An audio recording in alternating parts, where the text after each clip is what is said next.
नमस्कार नमस्कार नमस्कार। अपने जिले पर स्वागत है आपका और अपने जिले पर हम आपको दिखाने जा रहे हैं अब तक की सुर्खियां। मेरे साथ केके के साथ अपना जिला की टीम के साथ आइए नजर डालते हैं। कमिश्नर ऋषिकेश यशोद भास्कर और डीआईजी रेंज कलानिधि नेथानी ने मेरठ गाजियाबाद बॉर्डर पर लिया व्यवस्थाओं का जायजा। कहा किसी तरीके से भी नहीं होगी कांवड़ियों को कोई परेशानी। जिलाधिकारी डॉक्टर वीके सिंह और एसएसपी डॉक्टर विपिन ताड़ा ने मवाना गंग नहर पटरी का किया निरीक्षण के दौरान डीएम ने सिंचाई विभाग, वन विभाग, पुलिस विभाग और विद्युत विभाग के अधिकारियों को दिए जरूरी दिशा निर्देश। सावन के पहले सोमवार को लेकर शहर से देहात तक के सभी शिवालयों पर लंबी लंबी कतारें, बोल बम के उद्घोष के साथ शिवमय हुआ मंदिर परिसर। सुरक्षा को देखते हुए मंदिर के आसपास पुलिस रही मुस्तैद। प्रदेश अध्यक्ष पर लगाए गए मुकदमे के विरोध में कांग्रेस कार्यकर्ताओं का कलेक्ट्रेट पर प्रदर्शन। कहा किसी भी सूरत में नहीं होने देंगे लोकतंत्र की हत्या। प्राथमिक विद्यालयों को मर्ज करने के विरोध में सीडीओ से मिले सपा विधायक अतुल प्रधान। समर्थकों संघ प्राथमिक विद्यालयों के विलय को बंद करने की उठाई मांग। और कांवड़ स्पेशल में पुलिस के कंट्रोल रूम। मोदी फ्लाईओवर के पास पुलिस ने स्थापित किया डबल कंट्रोल रूम। यात्रा से पहले कांवड़ियों की यात्रा को सुगम बनाने का प्लान सड़क पर। ग्राउंड जीरो से सिटी हलचल के कैमरे से देखिए सिटी हलचल की टीम के साथ मेरठ पुलिस का डबल कंट्रोल रूम से निगरानी का कार्यक्रम। पूरा महादेव से लेकर मेरठ गाजियाबाद की सीमा तक शिव भक्तों के लिए क्या क्या व्यवस्थाएं की गई हैं, इसको लेकर कमिश्नर ऋषिकेश यशोद भास्कर और डीआईजी रेंज कलानिधि नेथानी ने कांवड़ शिविरों के साथ साथ कांवड़ियों की सुरक्षा के लिए किए गए इंतजामों का भी निरीक्षण किया, जायजा लिया और जरूरी दिशा निर्देश दिए। अपने निरीक्षण में कमिश्नर और डीआईजी ने कांवड़ शिविरों में जाकर वहां की व्यवस्था को देखा, इंतजामों को देखा और सावधानी बरतने के लिए विशेष दिशा निर्देश दिए। वहीं मेरठ और गाजियाबाद की सीमा पर पुलिस की व्यवस्था को देखकर सुरक्षा में तैनात पुलिस कर्मियों को निर्देश देते हुए कहा गया कि किसी भी तरीके की परेशानी कांवड़ियों को नहीं होनी चाहिए। वहीं मेरठ गाजियाबाद बॉर्डर पर दोनों जनपदों द्वारा किए गए इंतजामों को भी दोनों अधिकारियों ने करीब से देखा। मेरठ मंडल के मंडल आयुक्त एवं मेरे द्वारा आज सावन के पहले सोमवार पर एक विस्तृत निरीक्षण किया जा रहा है, जिसमें सर्वप्रथम पूरा महादेव मंदिर है और उसका पूरा वहाँ पे भ्रमण किया गया, सुरक्षा का निरीक्षण और व्यवस्थाओं का भी निरीक्षण किया गया। उसके बाद ये नहर पटरी मार्ग पर हम लोग निकले हैं। जो जितने भी यहाँ पे शिविर लगे हैं उसमें क्या स्वास्थ्य सेवाएं क्या दी जा रही हैं, सुरक्षा की क्या व्यवस्था है, अग्नि से सुरक्षा, बिजली से सुरक्षा, इन सभी चीज़ों पर जो व्यवस्थाएँ हैं उसके बारे में विस्तृत निरीक्षण भी किया गया और निर्देश भी यहाँ पर दिए गए हैं। इस समय हम जैसे खड़े हैं, ये बॉर्डर है मेरठ और गाजियाबाद जनपद का और नहर पटरी पर यहाँ पर दोनों ही जनपद की पुलिस पिकेट लगी हैं। दोनों ही जनपद की पुलिस पिकेट्स अपना मुस्तैद हैं और आगे भी निरीक्षण जारी रहेगा और सभी श्रद्धालु जो हैं वो अपनी कांवड़ लेते हुए यहाँ से गुजर रहे हैं और हर वर्ष की भांति इस वर्ष भी इसको सुरक्षित एवं व्यवस्थित तरीके से कराया जा रहा है। हरिद्वार से पवित्र गंगा जल लेकर जानी खुर्द के चौधरी चरण सिंह गंग नहर कांवड़ मार्ग से होते हुए निकलते हुए शिव भक्त कांवड़ियों की संख्या लगातार दिन पर दिन घंटे दर घंटे बढ़ती जा रही है। शिव भक्तों को खाने पीने और नहाने आदि में कोई समस्या ना हो, इसके लिए सामाजिक लोगों ने भंडारे से लेकर स्वास्थ्य सेवाओं से लेकर शिविर में इंतजाम किए हैं। शिव भक्त कांवड़िए आराम फरमाते हुए भी नजर आ रहे हैं। आपको बता दें, गंग नहर चौधरी चरण सिंह कांवड़ मार्ग से राजस्थान, हरियाणा और दिल्ली आदि के लिए शिव भक्त कांवड़िए भारी संख्या में गुजरते हैं, जिनको देखते हुए पुलिस प्रशासन के अलावा श्रद्धालु लगातार शिव भक्तों की सेवा कर रहे हैं।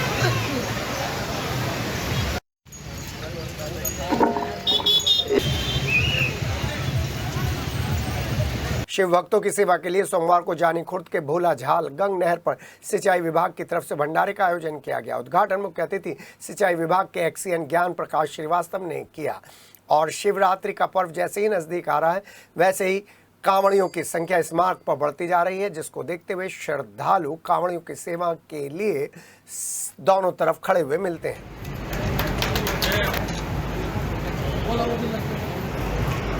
जैसे जैसे जलाभिषेक की तारीख नजदीक आती जा रही है, वैसे वैसे हरिद्वार में शिव भक्तों की संख्या बढ़ती जा रही है। हमारे सिटी हलचल के जागरूक दर्शक जो कांवड़ के जरिए जल लेने गए, उन्होंने हमें ये तस्वीरें भेजी हैं, वीडियो भेजी हैं। 11 जुलाई से सावन शुरू हो चुका है और 14 जुलाई तक का जो डाटा सामने आ रहा है वह बता रहा है कि करीब करीब 3-1 लाख कांवड़िए यहाँ से जल लेकर अपने गंतव्यों के लिए रवाना हो चुके हैं। ऐसे में हर की पैड़ी और दूसरे घाटों पर जबरदस्त भीड़ नजर आ रही है। सिटी हलचल मेरठ से हरिद्वार जाने वाले हर कांवड़िए से अपील करता है कि सावधानी बरत कर जाएं, यात्रा के अनुसार सामान लेकर जाएं, सुरक्षित जाएं और सुरक्षित जल लेकर आएं। अगर रास्ते में कुछ थोड़ा बहुत हादसा है तो संयम का परिचय दें, कानून का सहारा लें। ये सब वीडियो जो हम आपको दिखा रहे हैं, ये हमारे सिटी हलचल के जागरूक दर्शकों ने भेजी है जो हरिद्वार से जल उठा चुके हैं।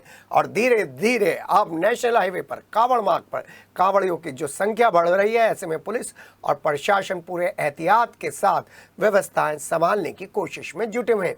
नेशनल हाईवे पर कांवड़ियों का सैलाब हरिद्वार में हर की पैड़ी से जल उठाकर निकल पड़ता है।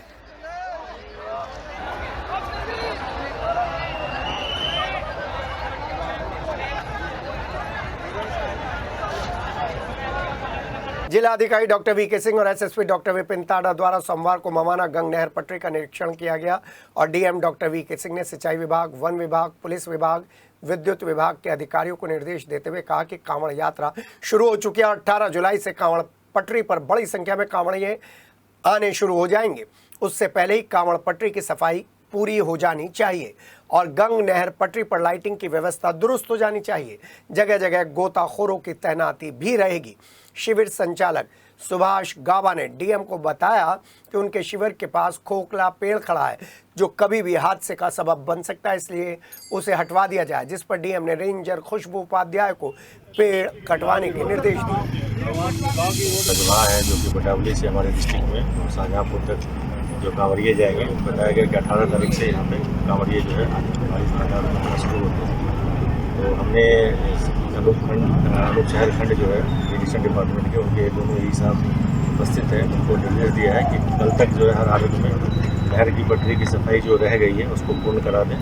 इसके अतिरिक्त बिजली विभाग को कहा है कि जो भी खंभे रह गए रैपिंग के लिए पॉलिथीन से उसको रैप करा दें। लेकिन तार यदि झूला हुआ है या क्रॉस दी रोड तार है तो उसको टाइट करा दें और रेंज जो है कम से कम 19 फीट जो भी नॉर्म्स है उसके अनुसार से रहना चाहिए। और यही इन्होंने आश्वस्त किया है। इन्हें ऐसी जो देहात हैं उनको भी मैंने कल कहा था कि सारे तार को चेक करा लें। इसके अतिरिक्त जो यहाँ पे फूड में लाइटिंग की व्यवस्था नहीं होती थी, इस बार हमने जिला पंचायत से कहा है कि यथावश्यक जो है लाइटिंग की व्यवस्था, इसी तरह वीडियो से हमने कहा है कि जो जंक्शन है वहाँ पे प्रॉपर लाइटिंग की व्यवस्था और सफाई की व्यवस्था होनी चाहिए ताकि कांवड़िए को किसी भी प्रकार की कोई असुविधा न हो। एकाध पेड़ सूखे हुए हैं जैसे हम जहाँ खड़े हैं वहीं पे जो कांवड़ संचालक जी हैं इन्होंने कहा है, तो रेंजर हमारे सामने इन्होंने कहा है कि कल तक सूखे पेड़ को कटवाना है। कांवड़ मेले का आगाज होते ही, कांवड़ यात्रा का आगाज होते ही एसएसपी डॉक्टर विपिन ताड़ा ने चारों तरफ की चौकियों के जीर्णोद्धार के कार्यक्रम को गति दी और कई जगहों पर नई चौकियां भी खोली। हम आपको लेकर चल रहे हैं दयावती मोदी एकेडमी के पास की चौकी में। यहां पर एक चौकी पहले से ही है और उसके आगे जो चौकी बनी है उसका जीर्णोद्धार किया गया मंत्रोच्चार के साथ। एसएसपी डॉक्टर विपिन ताड़ा, एसपी सिटी आयुष विक्रम सिंह और थानेदार, इंस्पेक्टर्स सभी लोग वहां पर पहुंचे और फीता काट कर इस चौकी का उद्घाटन किया। एसएसपी डॉक्टर विपिन ताड़ा ने बताया कि कांवड़ यात्रा शुरू होने से पहले इस तरीके की चौकियों की बड़ी आवश्यकता होती है और ये चौकियां हाईटेक होगी, 24x7 काम करेगी और कांवड़ियों की सुविधा और सुरक्षा के लिए काम करेगी। वहीं प्रेस ब्रीफिंग में एसपी सिटी आयुष विक्रम सिंह ने बताया कि इस चौकी के साथ ही साथ अन्य चौकियों को लेकर जो उत्तर प्रदेश सरकार की पॉलिसी है वो सड़क पर उतर आई है और इन चौकियों के माध्यम से कांवड़ियों की सुरक्षा के लिए काम किया जाएगा। जगह जगह हमने अपने ट्रैफिक पुलिस और जो हमारी पुलिस है उसे डिप्लॉय किया है। इसमें हमने लोकल वॉलंटियर्स की भी मदद ली है ताकि ट्रैफिक व्यवस्था सुचारू रूप से चलती रहे। इसके अलावा जो हमारे मेन कट्स हैं उन पे भी हमने अपने पुलिस फोर्स को डिप्लॉय किया है। जैसे कि यहाँ पे कई कई सोसाइटीज़ हैं जहाँ से क्रॉसओवर होता है, कुछ ऐसी जगह है जहाँ चौराहे हैं जहाँ पे इंपॉर्टेंट पॉइंट्स हैं, वहाँ पे हमने अपने फोर्स डिप्लॉय किया हुआ है ताकि किसी को किसी तरह की समस्या ना होने पाए और कहीं पे किसी तरह एक्सीडेंट ना हो। ये मोदीपुरम चौकी है, यहाँ पे हमने इसको एक्सटेंड कराया था। आज एसएसपी महोदय द्वारा इसका उद्घाटन कराया गया है और इस चौकी पे हमने कंट्रोल रूम भी बनाया है इसमें, जहाँ से हमने पूरे ही ज़िले का जो भी कैमरा है सब हमने यहाँ पे लगाया है और यहीं से हम इसकी मॉनिटरिंग करेंगे। जितने भी उच्च अधिकारी हैं वो भी यहाँ से इसकी मॉनिटरिंग कर पाएंगे। देखिए कंप्लीट जो औगणनाथ मंदिर है, हमारे जितने भी अंदर की मुख्य मुख्य जगह हैं और करतापुर जैसे बताया कि टोल टू टोल हमारे बॉर्डर टू बॉर्डर, देहात एरिया जो हमारा नगर नहर पटरी है और इसके अलावा जो देहात से जुड़े हुए जो हमारे इंपॉर्टेंट एरियाज़ हैं जहाँ से कांवड़ी और श्रद्धालु गुजरते हैं, उन सभी जगहों को यहाँ से मॉनिटरिंग की जा रही है। उधर हम आपको बता दें कि कांवड़ यात्रा की सुरक्षा को लेकर एलआईयू ने, पुलिस ने और विभिन्न सुरक्षा एजेंसियों ने कई जगहों पर सघन चेकिंग अभियान चलाया। इस सघन चेकिंग अभियान में न केवल तीर्थ स्थान शामिल थे बल्कि होटल्स और बस अड्डे भी शामिल थे और हर उस पब्लिक प्लेस पर डॉग स्क्वाड के जरिए, बम स्क्वाड के जरिए सघन अभियान चलाया, जहां से कांवड़ियां सबसे ज्यादा संख्या में गुजरते हैं। एसएसपी डॉक्टर विपिन ताड़ा के निर्देश पर पूरे दिन विभिन्न स्थानों पर ये अभियान चलता रहा। शहर से लेकर देहात तक तमाम शिवालयों में भगवान आशुतोष, माता पार्वती, गणपति महाराज, कार्तिकेय जी, नंदी जी के दर्शन करने के लिए, जलाभिषेक करने के लिए सैकड़ों की तादाद में श्रद्धालु सुबह ही सुबह शिवालय पहुंचने शुरू हो गए। बिल्व पत्र से, धतूरे से, दूध से, घी से, दही से, खांड से, इन सब से रुद्राभिषेक किया जा रहा है, जलाभिषेक किया जा रहा है भगवान आशुतोष का, माता पार्वती का, और जयकारे गूंजते जा रहे हैं। कैंट स्थित औगणनाथ शिव मंदिर में सिद्धपीठ कैंट स्थित औगणनाथ मंदिर में हम आपको लेकर चल रहे हैं, जहां पर सुबह ही सुबह ब्रह्म मुहूर्त से भी पहले 4 बजे के करीब शिव भक्तों का आगमन शुरू हो गया। सावन के प्रथम सोमवार पर भगवान आशुतोष और माता पार्वती का विशेष श्रृंगार औगणनाथ मंदिर समिति ने किया है, जिसको देखकर सभी लोग भाव विभोर हो गए। जय जयकार के उद्घोष होने लगे। हाथ में दूध के साथ जल का लोटा लेकर मन में आस्था लिए श्रद्धालु बाबा भोलेनाथ का जलाभिषेक करने के लिए पहुंचने शुरू हुए। तो इंतजाम समिति के बहुत अच्छे थे। इस दौरान मंदिर समिति के अध्यक्ष सतीश सिंगल ने बताया कि सावन के पहले सोमवार पर जलाभिषेक करने वाले शिव भक्तों की संख्या हजारों में होती है। दूर दूर से भक्त मंदिर में पहुंचकर जलाभिषेक करते हैं। शिव भक्तों को किसी असुविधा का सामना ना करना पड़े, इसके लिए अंदर और बाहर विशेष इंतजाम किए गए, बैरिकेडिंग की गई है और सुरक्षा के भी पुख्ता इंतजाम पुलिस और प्रशासन ने किए हैं। पूरा मंदिर परिसर सीसीटीवी कैमरों से लैस है। हर कोने पर सीसीटीवी की नजर है। साफ सफाई का विशेष ध्यान रखा जा रहा है। और अगर सुरक्षा व्यवस्था की बात करें तो पुलिस प्रशासनिक अधिकारी मंदिर परिसर के आसपास मुस्तैद हैं। लोगों को अनुशासित रहकर जलाभिषेक करने के लिए मदद कर रहे हैं।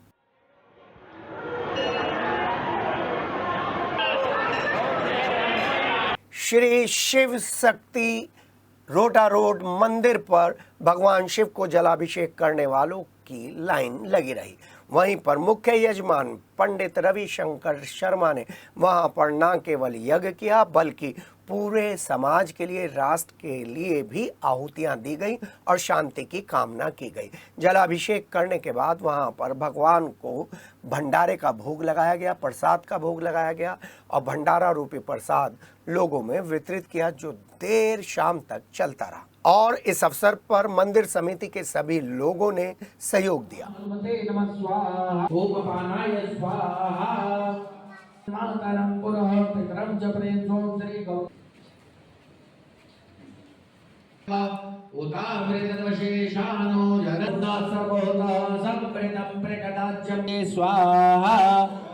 ओम जत्पुरुष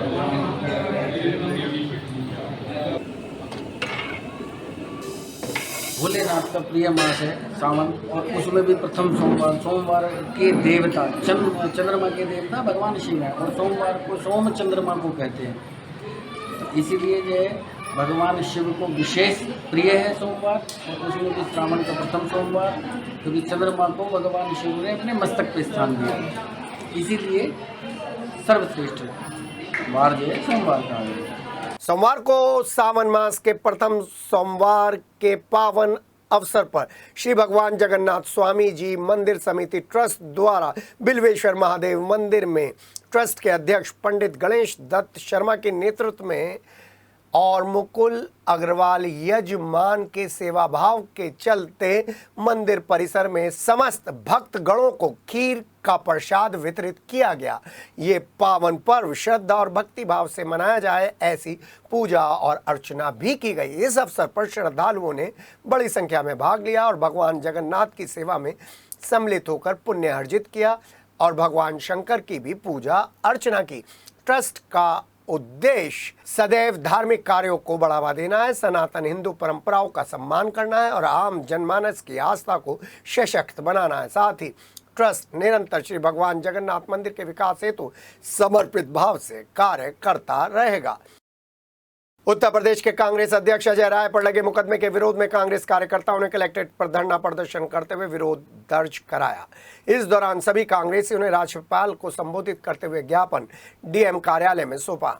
महानगर अध्यक्ष रंजन शर्मा ने आरोप लगाते हुए बताया कि उत्तर प्रदेश की योगी सरकार द्वारा न केवल विपक्षी नेताओं पर जबरन फर्जी मुकदमे थोपे जा रहे हैं, बल्कि कांग्रेस नेताओं और विपक्ष के कार्यकर्ताओं का उत्पीड़न भी किया जा रहा है। प्रदर्शन कर रहे कांग्रेसियों ने राज्यपाल से मांग की है कि प्रदेश अध्यक्ष अजय राय और दूसरे नेताओं पर दर्ज किए गए फर्जी मुकदमों की निष्पक्ष जांच कराकर उन्हें तुरंत निस्तारित किया जाए, सरकारी दमनकारी कार्रवाई पर रोक लगाई जाए, विपक्षी दलों को लोकतांत्रिक अधिकारों के साथ कार्य करने का अवसर दिया जाए। प्रदर्शन के दौरान कार्यकर्ताओं ने सरकार के विरुद्ध नारेबाजी की और लोकतंत्र की आवाज को दबाने की कोशिश के विरुद्ध आवाज उठाई। सरकार के द्वारा जो दमनकारी नीति अपनाई जा रही है, जितने भी विपक्ष के नेता हैं उनके खिलाफ फर्जी मुकदमे करे जा रहे हैं।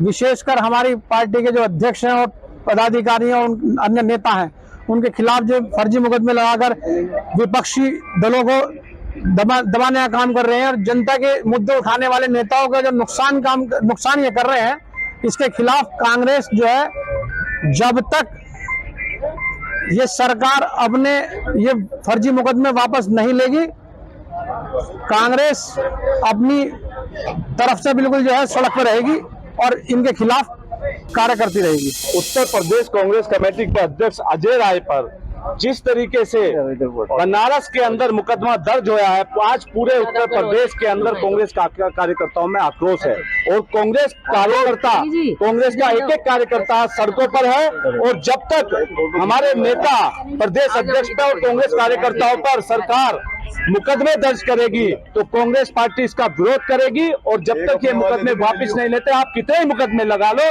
जनता की मांगों को, पब्लिक की मांगों को लेकर कांग्रेस जन सड़कों पर रहेंगे।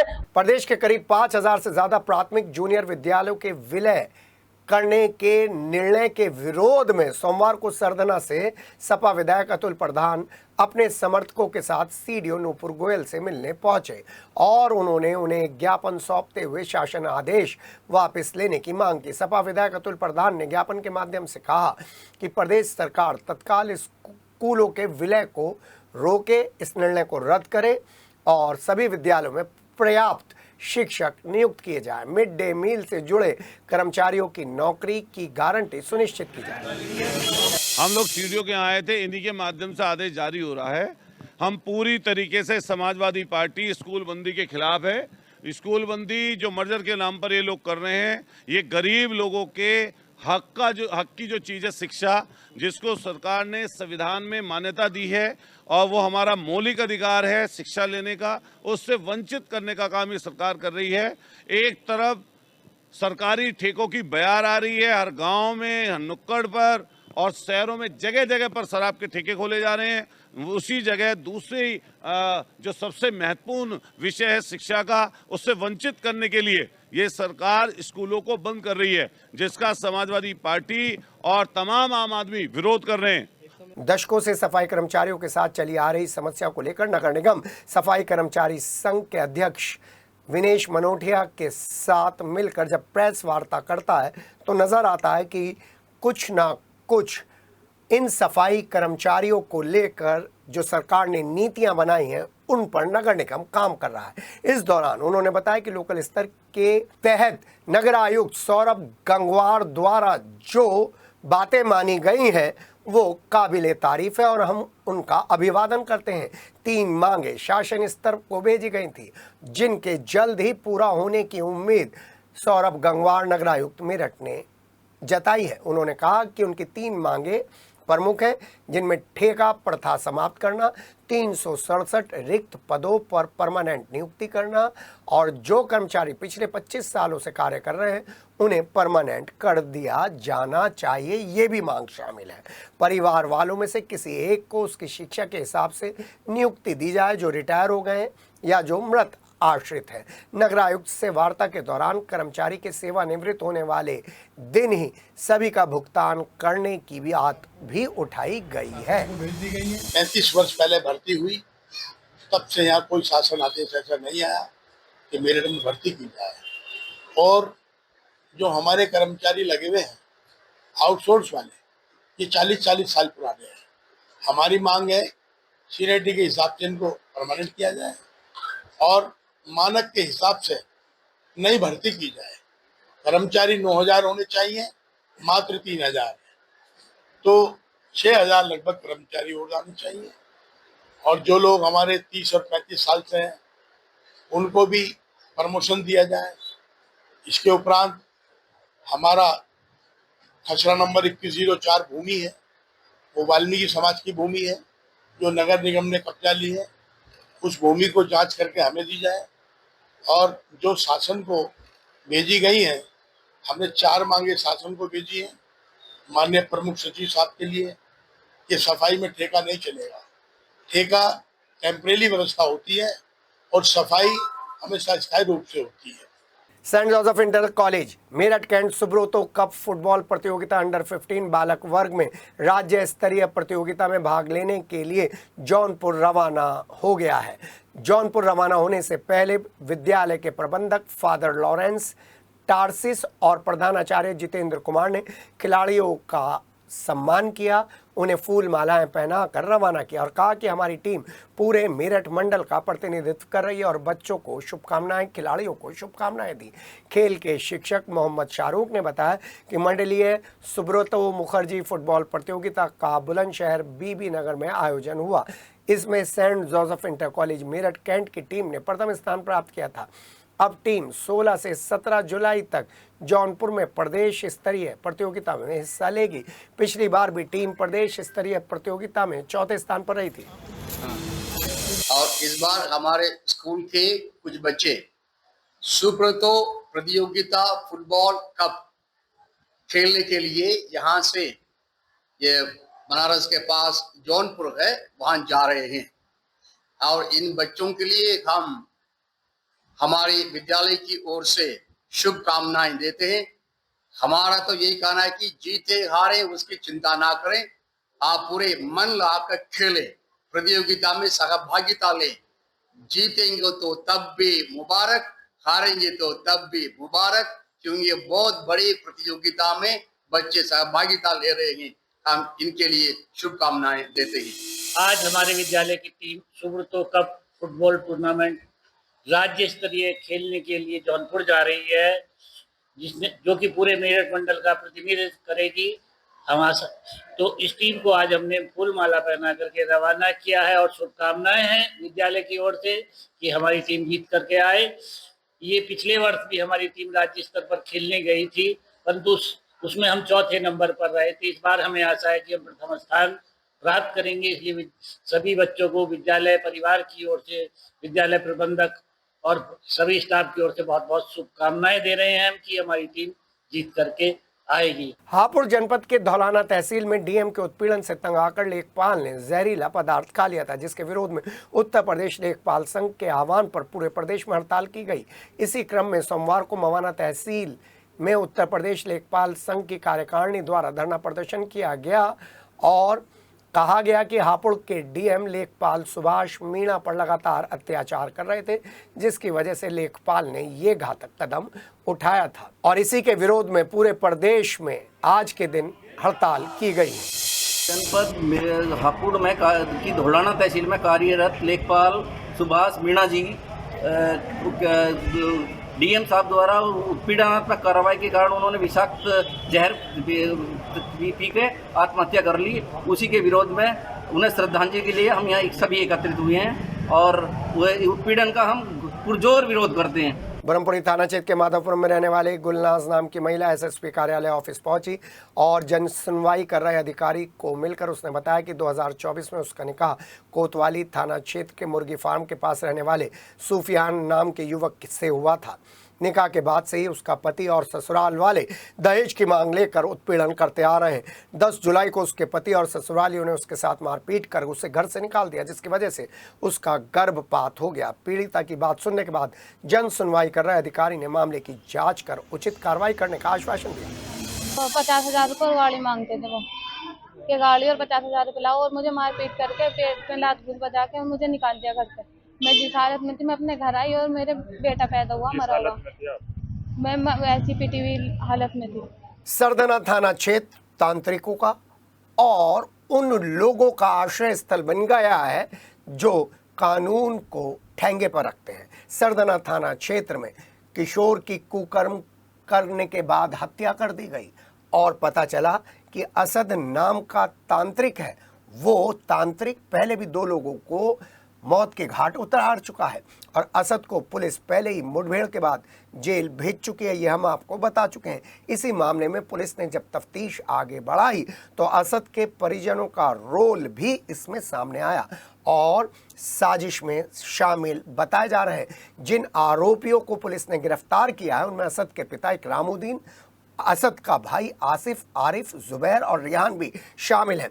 किशोर के कुकर्म करने का प्रयास करने में विफल हुए असद ने किशोर की गला घोंटकर हत्या कर दी। आपको बता दें, तांत्रिक क्रियाओं का आरोप लग रहा है। मामले की जांच पुलिस ने की तो असद से सख्ती से पूछताछ की गई और उसके बाद ये सारा घटनाक्रम सामने आया। आला कत्ल भी बरामद कर लिया गया है।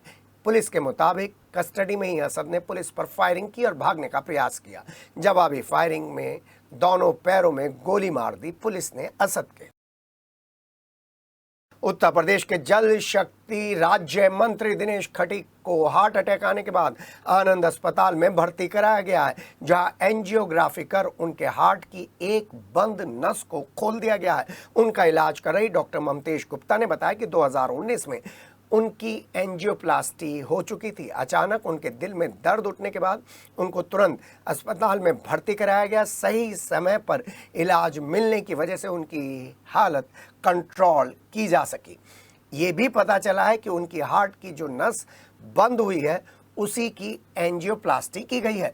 मेडिकल सूत्रों के अनुसार उन्हें एक स्टंट भी डाला गया है। बताया जा रहा है कि अत्यधिक काम की वजह से शायद उन्होंने अपनी दवाइयाँ लेने में लापरवाही बरती है, जिसकी वजह से ये हालत हुई है और ये समस्या आई है। बताया ये भी जा रहा है कि पूरी तरीके से एहतियात बरता गया है। फिलहाल जो मेडिकल बुलेटिन हमको प्राप्त हुआ है उसके अनुसार विधायक दिनेश खटीक स्वस्थ है।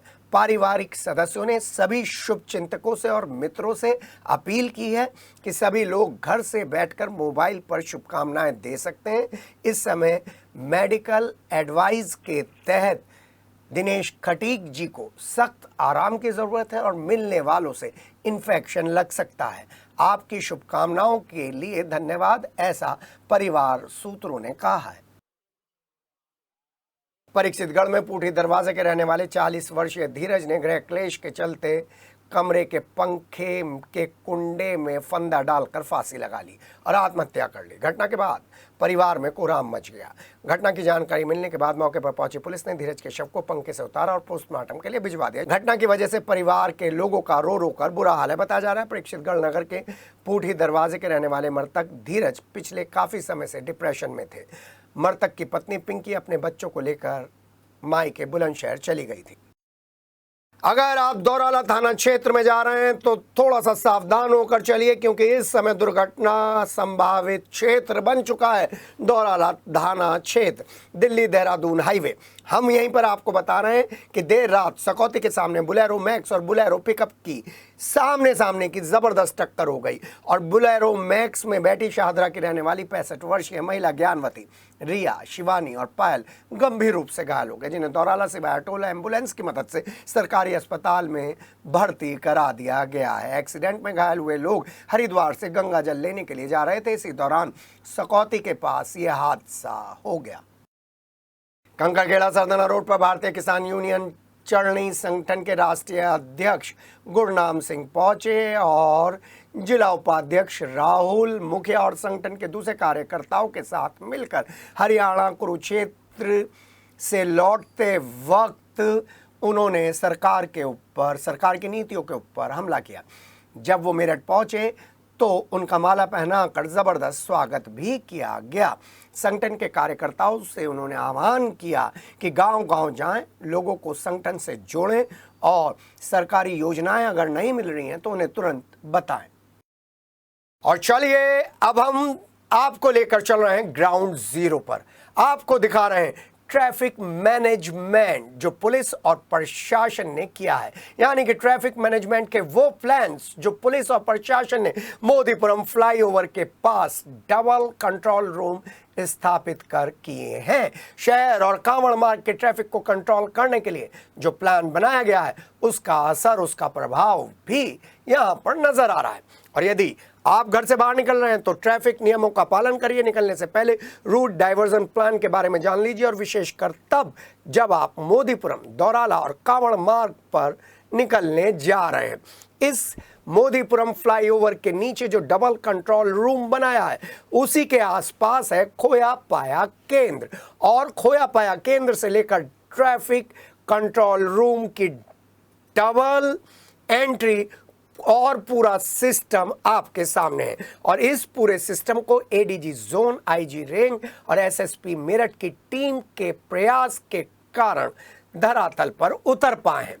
कांवड़ मार्ग का ट्रैफिक कंट्रोल सिस्टम हम आपके साथ शेयर कर रहे हैं, जिससे जब भी आप घर से बाहर निकलें तो आपको पता चले कि कौन सी रोड पर क्या क्या इंतजाम पुलिस ने किए हैं और आप कहीं पर भी अव्यवस्था या ट्रैफिक जाम का शिकार ना हो। आपसे एक अपील और है कि जब आप दुपहिया वाहन से निकलें तो हेलमेट ज़रूर पहनें, चौपहिया वाहन से निकलें तो बेल्ट ज़रूर निकालें। देखिए हमारा विशेष कार्यक्रम, विशेष कवरेज 2 कंट्रोल रूम से पुलिस के साथ, आपके साथ। कांवड़ की तैयारियों में मेरठ प्रशासन और मेरठ पुलिस ग्राउंड जीरो पर है और हम जो 10 कंट्रोल रूम बनाए हैं उन्हीं कंट्रोल रूम्स की ग्राउंड जीरो से आपको रिपोर्ट दिखा रहे हैं अपने स्पेशल कार्यक्रम कांवड़ स्पेशल में। और हम हैं उस जगह पर जो शहर का दिल इस समय कांवड़ मेले के दौरान होता है, यानी कि जहां से संचालन होता है कांवड़ियों के जत्थों का, शिविर संचालकों का और ट्रैफिक का, आम आदमी का। तो हम आपको दिखा रहे हैं ये है मोदीपुरम का वो फ्लाईओवर, डीएमए के सामने का वो फ्लाईओवर जहां पर सबसे ज्यादा जिम्मेदारी मेरठ पुलिस के पास होती है। ट्रैफिक पुलिस, एलआईयू और फिर थाने की पुलिस के अलावा सीआरपीएफ, बीएसएफ और अर्धसैनिक बल यहां पर तैनात रहते हैं। शुरुआती तैयारियों में कांवड़ कंट्रोल रूम यातायात पुलिस मेरठ आप देख रहे हैं जो ठीक सामने है, यहीं से कंट्रोल होगा और ये जो रास्ता है यहीं से कांवड़ियों का जत्था भी आएगा। कुछ इधर को कटेंगे, कुछ नीचे को जाएंगे, लेकिन ज़्यादातर लोगों को फ्लाईओवर के ऊपर लेकर जाया जाएगा। मेरे साथ मेरे सहयोगी अमित है और मैं अमित के साथ आपको temporary Kanwar control room Modipuram जो यात्रा शुरू होने से पहले ही अस्तित्व में आ गया है वो मैं आपको दिखाने जा रहा हूँ। लेकिन उससे पहले मैं आपको बता दूं कि किस तरीके से यहाँ पर सभी पुलिस कर्मियों को ऐसे पास दे दिए गए हैं जिससे किसी भी तरीके की कोई परेशानी ना हो। जी हाँ, स्पेशल ड्यूटी। अंकित, स्पेशल ड्यूटी है। हाँ जी, स्पेशल ड्यूटी है कार्ड ऑफ पर्व की। अच्छा, क्या क्या काम है आपके जिम्मे? यहाँ ट्रैफिक व्यवस्था है जी। और कांवड़िया को रास्ता बताना है, ये है उनकी सुरक्षा देखनी है। जी, तो आप देख रहे हैं मेरठ पुलिस किसी भी तरीके से कोई भी ऐसा रूम नहीं छोड़ रही है जिसमें कहीं पर कोई कमी हो। और फिर खोया पाया केंद्र और ये छोटा सा मिनी कंट्रोल रूम आप देख रहे हैं। यहाँ पर महिला पुलिसकर्मी आदि शक्ति यहाँ पर कंट्रोल कर रही है। सारी चीज़ों को रजिस्टर बाकायदा मेंटेन किया गया है, वॉकी टॉकी है और अनाउंसमेंट होना शुरू हो जाएगा। मैडम, क्या क्या इंतजाम है यहाँ पर? सेट रख दिया गया है जो कंट्रोल रूम से अटैच है सिटी वाले से। अगर कोई भी अनाउंसमेंट हम लोग को करनी होती है तो इसी के थ्रू करते हैं, जैसे कि कोई बच्चा गायब हो जाए या हमें कोई सूचना देनी होती है या अदर कहीं और भी जगह गायब हो जाता है तो वहाँ से हम सूचना रिसीव करते हैं और अपने रजिस्टर में लिखते हैं ताकि अगर हमें कोई मिलता है तो हम उसको उसकी जगह पे पहुंचा सकें। मैडम, कोई ट्रेनिंग हुई है आपकी? जी, DIG sir, SSP sir, CO sir ने जो निर्देश बताए हैं उसी के अनुसार हम लोग काम कर रहे हैं और वैसे हमारी ड्यूटी चल रही है। जी हाँ, आप देख रहे हैं आजकल महिला वीमेन एम्पावरमेंट का ये बेहतरीन नमूना है जहाँ पर ये पूरा कंट्रोल रूम आप लोगों के जिम्मेदारी है। बहुत बहुत शुभकामनाएं मैम। Thank you.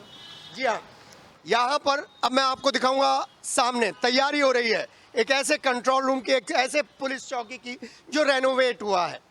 मेरे सहयोगी मेरे साथ अमित हैं, उधर संजय और विवेक जैन हैं। आप देखिए किस तरीके से अभी से ही ट्रैफिक को अच्छी तरीके से संचालित करने की कोशिश कर रहे हैं और जब इस तरीके से आते हैं लोग, उन्हें यहाँ पर रोक लिया जाता है, भेजा जाता है कि दूसरी तरफ जाएं। जी, ये डिसिप्लिन इस समय बहुत ज़रूरी है और ये 24 गुणा 7 है यहाँ पर। यहाँ की ड्यूटी सबसे टफ है। एक बात मैं और बता दूं अपने सहयोगी अमित से कहूँगा, ज़रा बैरिकेटिंग की तरफ दिखाइएगा। ये बैरिकेटिंग वैसे तो मेरठ में बहुत ज़बरदस्त बैरिकेटिंगों की संख्या है, लेकिन ये बैरिकेटिंग स्पेशल रूप से कुंभ से मंगाए गए हैं जिससे कहीं कोई परेशानी ना हो। ADG zone, IG range, SSP Meerut और यहाँ के CO के जिम्मे ये व्यवस्था है। आप देखिए इस तरीके की गाड़ियाँ आनी शुरू हो गई हैं और इन गाड़ियों को कंट्रोल करना कोई आसान काम नहीं है। उधर यातायात पुलिस ने अपना पूरा इंतज़ाम कर रखा है, क्रेन्स और दूसरे इंतज़ामात यहाँ पर पूरे तैयार हैं। कांवड़ मेले की तैयारियों को लेकर, कांवड़ यात्रा की तैयारियों को लेकर लगातार काम हो रहा है और ये काम अब से नहीं करीब 2 महीने पहले से हो रहा है। एक तरफ कमिश्नर ऋषिकेश भास्कर यशोद की टीम है तो दूसरी तरफ ADG जोन अपनी टीम को लेकर लगातार दौरे पर है। हम आपको बता दें कि किस तरीके के इंतजाम है। ये बड़ा सेंसिटिव पॉइंट है और इस सेंसिटिव पॉइंट में किसी को कोई परेशानी ना हो, इसीलिए यहाँ पर सारे मार्क ऑफ इंडिकेशन सूचना पत्र आपको मिलेंगे। लिखा हुआ है मोदी नगर, मुरादनगर, गाजियाबाद, नोएडा, दिल्ली, हरियाणा, राजस्थान, यानी कि ऊपर से जाएंगे कोई आएंगे या फिर सीधे जाएंगे। ये पहला इंडिकेशन है। दूसरा इंडिकेशन मैं आपको दिखा दूं जो बड़ा महत्वपूर्ण है और वो है कांवड़ियों के जाने वाला मार्ग। मेरे सहयोगी अमित आपको दूर से पैन करके दिखा रहे हैं। बुलंदशहर हापुड़ मेरठ के लिए वो रास्ता और दिल्ली गाजियाबाद के लिए ये रास्ता। और आप जिस तरीके से देख रहे हैं, इंतजाम सही नजर आ रहे हैं भाई? बहुत सही है, बढ़िया इंतजाम है। जी देखिए सब लोग यहाँ पर कर रहे हैं काम। मैम, पुलिस व्यवस्था अच्छी नजर आ रही है, इफेक्टिव है? इफेक्टिव तो है बट स्टिल इतना ट्रैफिक है मुझे तो नहीं लगता। लेकिन इतने ट्रैफिक हाँ को कंट्रोल करना is not easy not to crack. हाँ एग्जैक्टली जी, बट फिर भी हमारे लिए टास्क है गाड़ियाँ निकालना, यहाँ से गाड़ियाँ निकालना टास्क है। जी हाँ, तो मैं आपको दिखा रहा हूँ किस तरीके से यहाँ पर सारा इंतजाम किया जा रहा है। कैसा लग रहा है? बढ़िया लग रहा है जी, बढ़िया लग रहा है। समाजवादी पार्टी का मैंने यहाँ पे झंडा देखा है और देखते हैं योगेश भाई यहाँ पर मिल गए। भैया राम राम जी। इंतजाम तो बढ़िया कर रखा है, आपको आने जाने में परेशानी होगी आजकल? घर हमारा तो नजदीक ही है ना। नजदीक है, इंतजाम पुलिस का बढ़िया है। हाँ, ट्रैफिक कंट्रोल बढ़िया बढ़िया है, हर साल सुधरता आ रहा है। हाँ जी, आप और सुधरवा दोगे मुझे उम्मीद है। जी, आपका कैमरा जो है जी, ये जो कमियां हैं वो दूर करवा देगा, मुझे मालूम। कांवड़ियों को शुभकामनाएं दे दीजिए। कांवड़ियों को मेरी तरफ से बहुत बहुत शुभकामनाएं, और मैं चाहूँगा कि जो भी रोड पे आना जाने की इनकी व्यवस्था सब बढ़िया तरीके से हो जाए, और कांवड़िए भी प्यार से अपना जल चढ़ावें शिवरात्रि पे। जी हाँ, पूर्व विधायक योगेश वर्मा हमारे साथ थे चौपले पर। और देखिए यहाँ पर ये जो ट्रैफिक कंट्रोल है, इसमें आपके सहयोग की आवश्यकता है। अगर आप सहयोग देंगे तो ये व्यवस्था बेहतर से बेहतरीन हो जाएगी। मेरे सहयोगी अमित, संजय जूनियर और विवेक जैन के साथ के स्पेशल कांवड़ कवरेज में। अपने जिले में खबरों के सफरनामे में बस इतना ही। मेरे शहर और आसपास की तमाम खबरों के लिए आप देखते रहिए अपना जिला, और अपने जिले की रील भी देखते रहिए। सब्सक्राइब भी करिए। हमें दीजिए इजाजत। नमस्कार।